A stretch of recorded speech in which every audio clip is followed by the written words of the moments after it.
नमस्कार दोस्तों, मेरा नाम है अंशुमन नायक और आप सभी का बहुत बहुत स्वागत है इंडियन डिफेंस न्यूज के डिफेंस टॉक सीरीज में, जहां पर हम रोज नए नए डिफेंस अपडेट्स के बारे में बात करते हैं। तो चलिए देर न करते हुए आज की वीडियो शुरू करते हैं।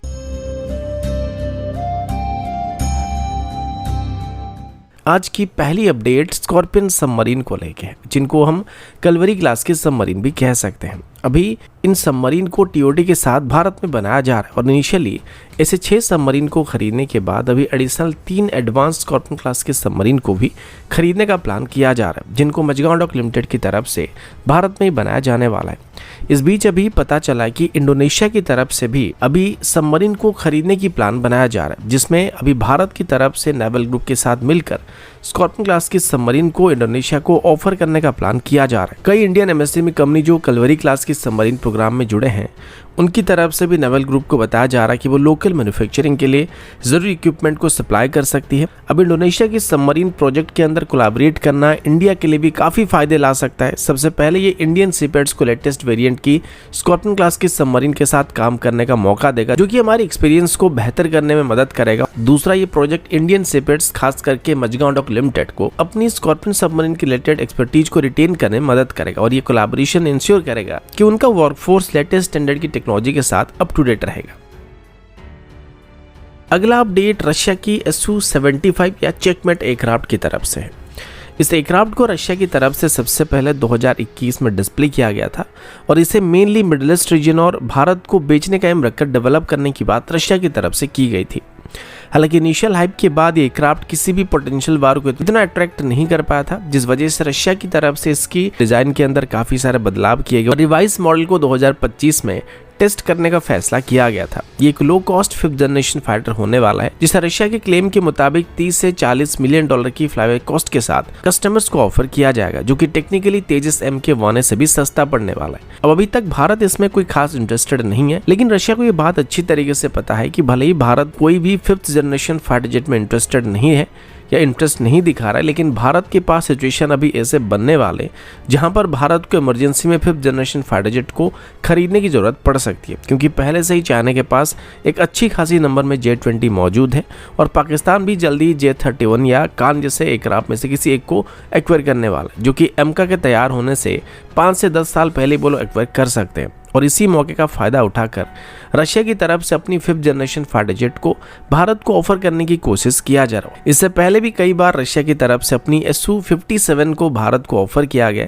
और अभी रशिया की तरफ से एक बार फिर से अपनी Su-75 या चेकमेट एयरक्राफ्ट को भारत को ऑफर करने की तैयारी किया जा रहा है। Su-75 की प्रमोशनल वीडियो के अंदर भी रशिया की तरफ से बात क्लैरिफाई कर दिया गया था कि वो Su-75 को भारत को एक्सपोर्ट करने का एम रख रहे हैं और रशिया की तरफ से भी बात बताया जा रहा है कि ये अभी भारत की MiG-29 फ्लीट को रिप्लेस करने के लिए आइडल एयरक्राफ्ट होने वाला है। वहीं पर भारत की तरफ से पहले से ही MiG-29 को अपनी तेजस मार्क 2 से रिप्लेस करने का प्लान किया गया। तो उस नज़र से देखा जाए तो Su-75 को भारत शायद ही कंसीडर करने वाला है, लेकिन यहाँ पर अगर रशिया भारत को सच में अपनी कोई 5th जनरेशन एयरक्राफ्ट को ऑफर करना चाहता है और अपनी जो डिफेंस प्रेजेंस है जो भारत से धीरे धीरे कम होता जा रहा है उसको वापस एक्वायर करना चाहता है, तो मेरे हिसाब से वो मल्टी रोल कॉम्बैट एयरक्राफ्ट की टेंडर में अपनी कोई भी 5th जनरेशन एयरक्राफ्ट को ऑफर कर सकते हैं। और इसमें Su-35 और MiG-35 के बदले अगर वो Su-57 और Su-75 को भारत को ऑफर करते हैं, तो ये वर्तमान मल्टी रोल कॉम्बैट एयरक्राफ्ट की टेंडर में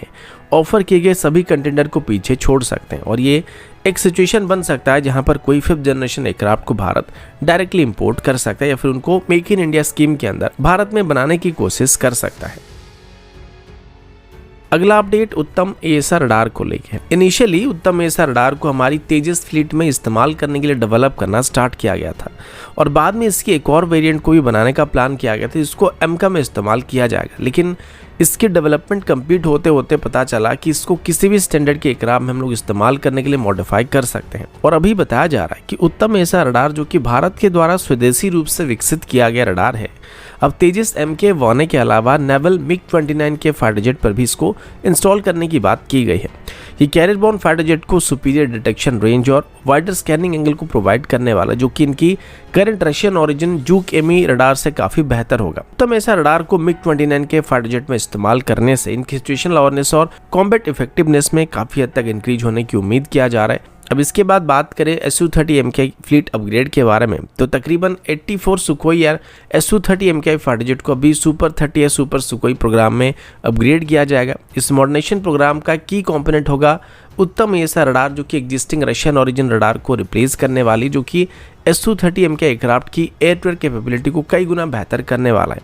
अभी इंटीग्रेशन प्रोसेस और भी स्मूथ होगा HAL के द्वारा डिज़ाइन किए गए मिशन कंप्यूटर से, और ये मिशन कंप्यूटर्स इंश्योर करेंगे कि इंडियन डेवलप्ड रडार और रशियन ओरिजिन एयरक्राफ्ट के बीच एक कॉम्पैक्टिबिलिटी बना रहे और ये सही तरीके से ऑपरेट करते रहें। अगला update Astra Mark 2 air to air missile को लेकर, जैसे कि आप सभी जानते होंगे कि एक बियॉन्ड विजुअल रेंज की एयर टू एयर मिसाइल है, जो कि अपनी फाइनल यूजर ट्रायल के काफी करीब पहुंच चुका है। DRDO के इंटरनल सोर्सेज के मुताबिक इंडिजिनस मिसाइल जल्दी ही इंडियन एयरफोर्स की बियॉन्ड विजुअल रेंज की मिसाइल के आर्सेनल में शामिल होने वाला है। अस्त्र मार्क 2 ने रिगोरियस टेस्टिंग प्रोसेस को सक्सेसफुली पास किया है, जिसमें captive trial, separation trial, unguided dual pulse motor trial और सीकर ट्रायल वगैरह शामिल थे। इन टेस्ट में मिसाइल की कोर फंक्शनलिटी को पहले से ही वैलिडेट किया जा चुका है, जो कि फुल स्केल की टेस्टिंग के लिए रास्ता को साफ कर चुका है, जिसमें इस मिसाइल को एक्चुअल टारगेट के खिलाफ टेस्ट किया जाने वाला है और इसमें टारगेट के तौर पर एक हाई स्पीड ड्रोन को रखा जाने वाला है, जो कि एक्चुअल फाइटर एयरक्राफ्ट की सिग्नेचर को मिमिक करेगा।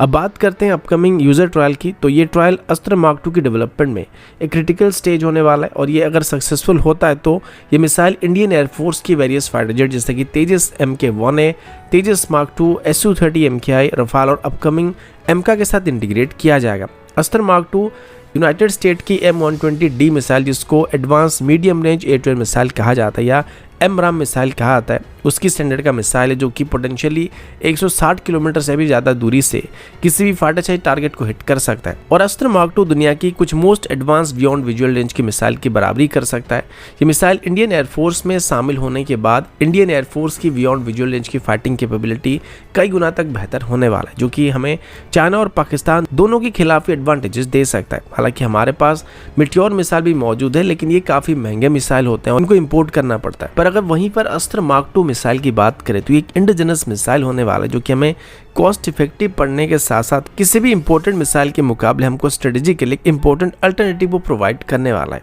तो दोस्तों अभी के लिए इतना ही, मिलता हूँ आपसे अगली वीडियो में, तब तक के लिए जय हिंद, वंदे मातरम।